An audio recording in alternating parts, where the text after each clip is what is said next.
Presidenti Obama tha se Evropa dhe Amerika janë të bashkuara në mbështetjen për qeverinë dhe popullin ukrainas, si dhe për t'i imponuar Rusisë një kosto për veprimet e saj.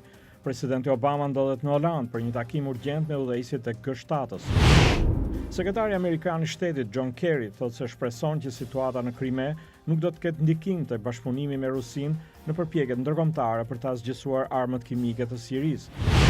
Shoqata kombëtare për ekonominë e biznesit thotë se parashikon që ekonomia amerikane të bëjë hapa të qëndrueshme përpara gjatë vitit të ardhshëm. Ajo parashikon zgjerim të prodhimit kombëtar dhe rënje të papunësisë. Autoritetet në shtetin amerikan të Washingtonit në veri perëndim të vendit thonë se shpresat po zbehen për gjetjen e të mbijetuarve nga një rrëshqitje masive dheu që u mori jetën 8 njerëzve.